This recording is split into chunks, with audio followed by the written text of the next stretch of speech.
I think it's turned into a sensitivity contest. At the end of the day, your job is to go out and try to win the game. For whatever reason, it's been okay and really accepted these last few years to try and win the game without hurting the other team's feelings. Enjoy this great game. If you're the type that gets your feelings hurt very easily and tends to get overly angry or sad when losing at sports, and you need your opponents to go easy on you, you might want to consider a career as a Major League Baseball player, where there are actual unwritten rules to make sure that your feelings never get hurt. And in today's video, we'll be counting down the top 10 sissiest unwritten rules of Major League Baseball, created only to make sure that your feelings are kept unhurt, because 20 to 40-year-old men can be very emotional. They're like children, actually, and you have to be very careful not to hurt the other team's feelings. Otherwise, they'll throw a baseball at you as hard as they can. So if you break one of these rules, a hard object might get thrown at you at speeds approaching 100 miles per hour, and you must retaliate and throw a baseball back at them.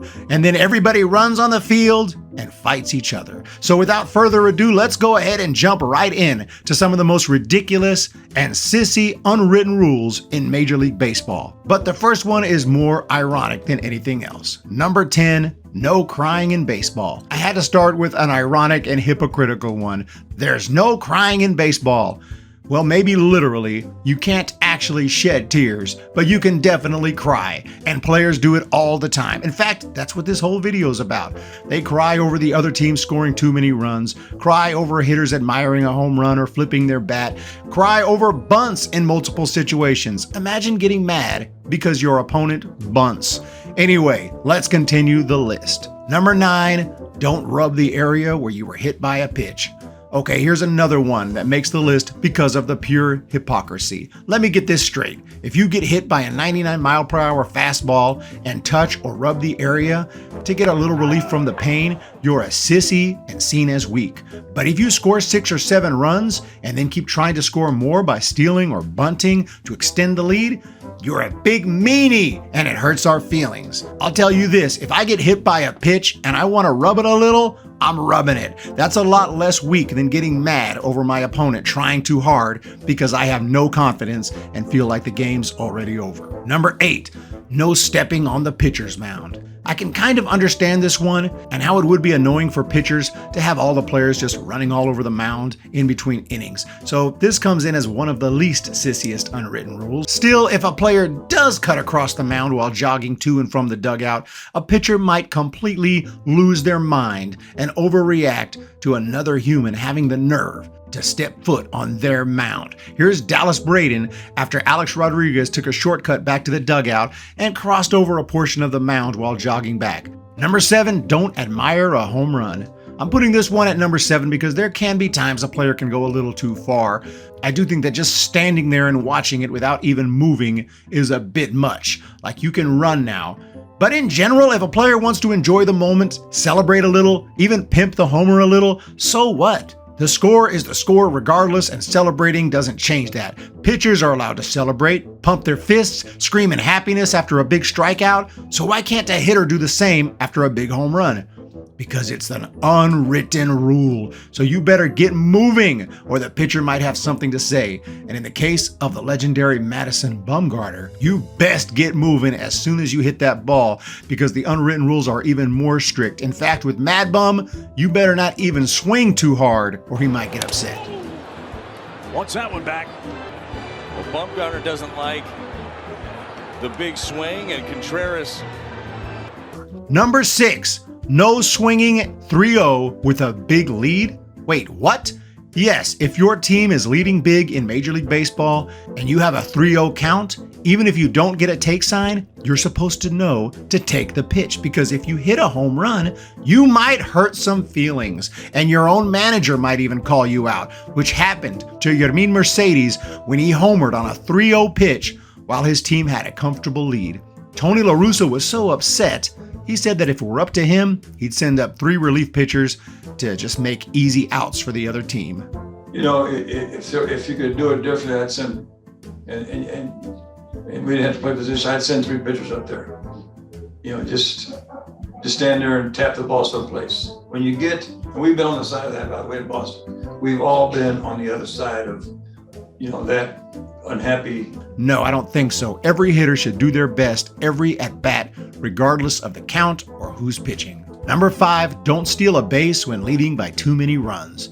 Not quite as stupid as the one after this, but if you try to steal with a big lead, it's actually considered to be breaking the unwritten rules. You cannot try to get in scoring position to try to add some extra insurance because apparently the other team has already given up on themselves and consider themselves completely helpless. They could never possibly catch up, even though such comebacks have happened before and will happen again. So I would think by continuing to push and try to score, it shows respect for the opposing team and their ability to catch up. But not trying says, hey, y'all are so bad, we don't even need to steal. We don't even need to try anymore. Y'all have no chance anyway. But apparently that's less disrespectful than actually giving it your all and never counting your opponent out. Number 4, don't bunt when leading by too many runs. Now we're getting really stupid. If you bunt for a hit, or sack bunt, or bunt at all when leading by too many runs, the other team gets upset.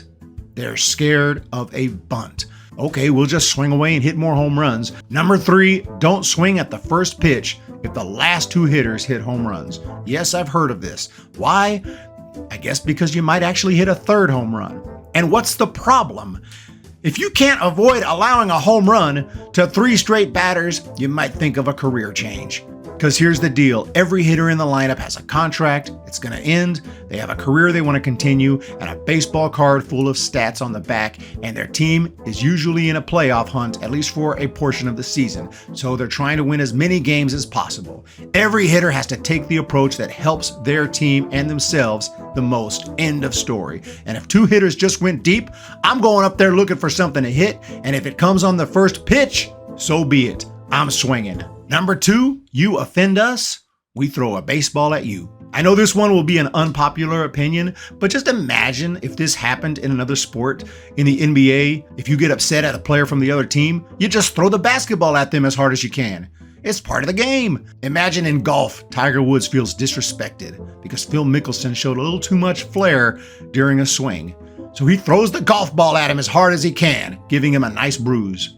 People would think that he went insane. But in baseball, it's totally normal. If you're offended, you simply hit the batter on purpose. And most fans, from what I can tell, think this is a precious part of the game. But in my opinion, I think it's ridiculous. I think it's dangerous. If the pitcher misses his target, which they're known to do, serious injury could occur. And even if they do hit their target, they are intentionally physically harming another player with a hard object. In legal terms, it's something like assault. And technically, since at least one player, Ray Chapman, has died from getting hit by a pitch in the past, it could be considered assault with a deadly weapon. And it just makes the other team retaliate to do the same thing because, after all, eye for an eye in baseball. And pitchers have been known to throw at batters who have simply done their job well. If a hitter smashes a couple of home runs, especially if he shows any emotion or doesn't run out of the box immediately, he is at risk of getting hit by a pitch. Even if it takes years, such as the case of Hunter Strickland and Bryce Harper.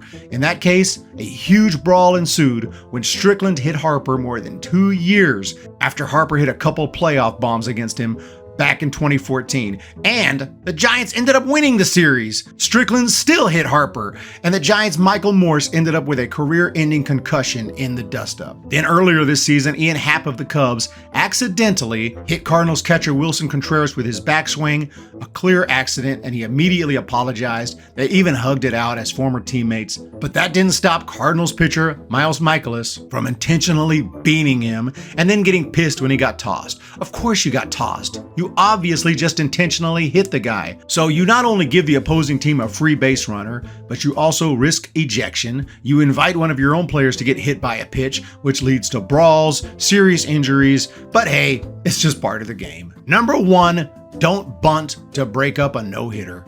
My number 1 sissiest rule of all makes the least sense to me because you actually have to try not to hurt the other team's feelings while you're the one getting your ass kicked. So let me get this straight. If I'm an MLB hitter and my team is getting annihilated by a pitcher whose stuff is working like never before, we can't even get a hit, I'm not allowed to get creative and try to bunt my way on to get something going and try to eventually score a run, because God forbid I actually do my job and get on base and break up the no-hitter. First of all, if bunting for a hit were so much easier than swinging for one, like I said earlier, everybody would be bunting all the time. Second of all, this is Major League Baseball. Teams are trying to get in the playoffs. You got to find a way to win. I don't care if the pitcher has a perfect game in the 9th inning. If the game is still close, I want my team to try to do whatever they can to get a runner on base and try to win the game. Because after all, you play to win the game. And that does it for my top 10 sissiest rules. Some of them I understand to some extent, but I thought I'd have some fun with this week's countdown and talk about these ridiculous unwritten rules, many of which really are absolutely pathetic. Let me know what you think, however. I'm sure you're not going to agree that all of these are bad, and I'm sure a lot of people think that hitting guys with a pitch is totally fine and completely normal because it's just been totally normalized in Major League Baseball. So I'm sure that'll be an unpopular one, but these are just some of my thoughts. Put yours down below. I hope you did enjoy the video. Hit the thumbs up, hit the subscribe button, and we will talk to you in the next one. We were taught from day one, respect the game, respect the competition, respect your opponent. And the way you respect is both you go out and play as hard and as good as you can. And if someday the other team's having a tough day and the decision is final, then you don't steal, you don't hit 3-0.